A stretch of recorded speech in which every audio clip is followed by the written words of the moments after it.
아브라함은 연약한 인간, 저도 연약하고 여기 계신 분들도 사람들은 다 연약합니다. 아, 나는 연약하지 않아 라고 얘기하는 사람도 연약합니다. 우리는 경계에 서 있을 때 더 편함을 느낍니다. 그러다 보니 데자뷰와 같이 똑같은 문제를 다시 만나게 되는 거예요. 넘어진 것에서 또 넘어질 수밖에 없는 아픔이 우리에게 있다라는 것입니다. 그런데 위로가 되는 것은 하나님께서는 이미 그것을 다 아신다. 성경을 보면 하나님께서 우리를 내 자신보다도 나를 더 잘 아시는 분으로 표현하고 있습니다. 때로는 내 속마음 모를 때도 있잖아요. 제가 어떤 아저씨가 막 술주정하는 소리를 들었어요. 뭐라고 얘기하느냐?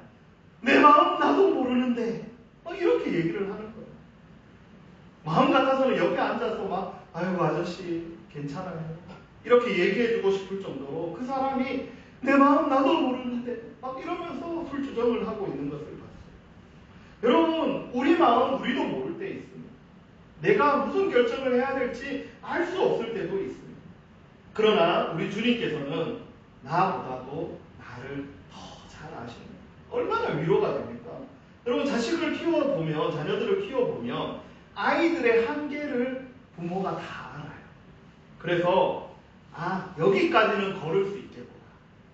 그래서 길을 걷다가 보면 특히 어린 아이들, 또 우리 막내 같은 아이들은 아빠 다리 아파 안아줘. 그런데 제가 뭐라고 얘기하느냐? 아니야, 더 갈 수 있어. 왜냐하면 아버지는 아이의 한계를 잘 알아요. 그 한계를 넘어섰다 하면 아버지가 그 아이가 가만히 있어도 안아줄까라고 얘기하면서 안아줘요. 이 정도는 걸을 수 있겠구나. 그러면 안아주지 않습니다. 이 상황에서는 우리 아이가 올 타이밍인데 하면 1, 2, 3초만 되면 벌써 눈물이 글썽거리는 것을 볼 수 있습니다. 부모는요, 이런 자녀의 한계를 잘 아는 거예요. 우리 아이가 이런 상황을 불편해 하겠구나. 그래서 우리의 아버지 되신 하나님께서는 우리가 또 다른, 또 똑같은 문제에 넘어지지 않는 그러한 믿음의 사람으로 우리를 성장시키고 만들어 가시기 위해서 이 실패 속에서 배울 수 있도록 해주시는 거예요. 그래서 하나님은 우리의 실패 속에 동행하시는 거예요. 오늘 아브라함은 앞이 캄캄했을 거죠. 예전에도 그런 일이 있었는데 그때는 내가 모르고 한 일이라서 하나님께서 강권적으로 애국 왕의 집에 재앙을 내리셔서 아내를 돌려받을 수 있었는데 도대체 이제 그랄 왕의 이 아비멜렉에게서 어떻게 아내를 되돌려 받을 수 있을까? 하나님은 이미 아브라함의 이러한 실패를 아시고 하나님께서 아브라함과 관계없이 일하고 계시는 것을 볼 수 있습니다. 오늘 본문의 20장 중에서 우리 3절을 한번 보십시오. 3절 보면 이렇게 얘기합니다. 그 밤에, 그날 사라를 빼앗긴 날입니다. 그 밤에 하나님이 아비멜렉에게 현몽하시고 꿈에 나타나셨다.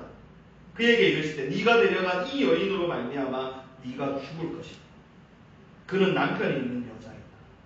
하나님께서 꿈에 생생하게 아비멜렉에게 나타나셔서 말씀하셨습니다. 이 문제를 바로잡고 아브라함에게 이 실패 속에서 교훈을 얻도록 하시는 분은 누구시냐? 하나님이십니다. 여기서 하나님께서는 아브라함에게 원하시는 변화의 모습, 기대의 모습을 우리에게 말씀합니다. 7절 말씀. 7절 말씀 한번 보십시오. 같이 한번 읽겠습니다. 시작. 이제 그 사람의 아내를 돌려보내라. 그는 선지자라. 그가 너를 위하여 기도하리니 했습니다. 예, 좋습니다. 자, 아브라함을 무엇으로 소개하냐 하면 선지자로 소개합니다. 여러분, 선지자는 무엇이냐? 히브리어로 나비라고 해서 인도자예요.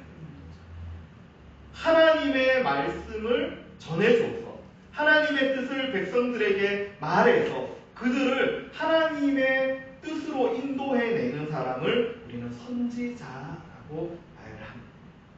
이 직분을 누구에게 기대하시느냐? 아브라함에게 기대합니다. 하나님은 아브라함이 지금 똑같은 걸림돌에 넘어져서 예전과 지금이 전혀 변하지 않는 그러한 모습이 아니라 오히려 넘어진 자를 일으켜 세워주고 그 속에서 이렇게 얘기할 수 있어야 한다는 거예요. 너 하나님께서 이 넘어짐을 통하여서 배우시기를 원해.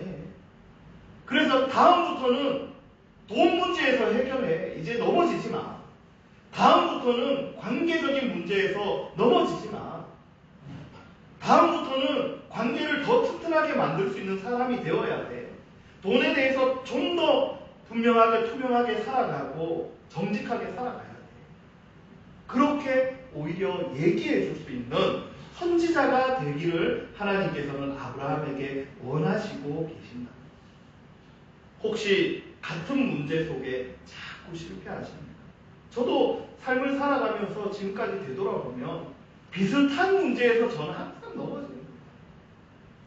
이제 목사가 되어서 그런 부분이 많이 줄었지만 사람들을 살펴보면 그 사람의 성향에 맞게 비슷한 데에서 자꾸 넘어지게 되는 거죠.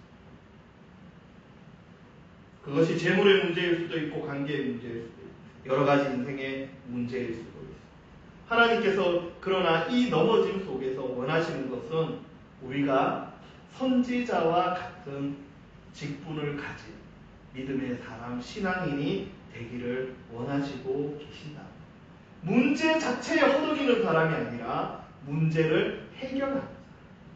오늘 하나님께서 아브라함에게 원하는 것은 그거였어요.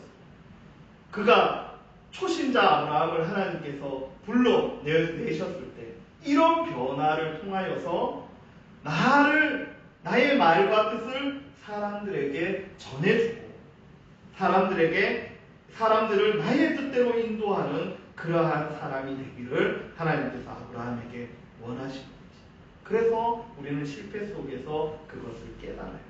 실패 속에서 계속 그 실패를 묵상하는 사람이 아니라 하나님이 이 실패를 경험하게 하신 이유를 우리는 깨달아야 합니다.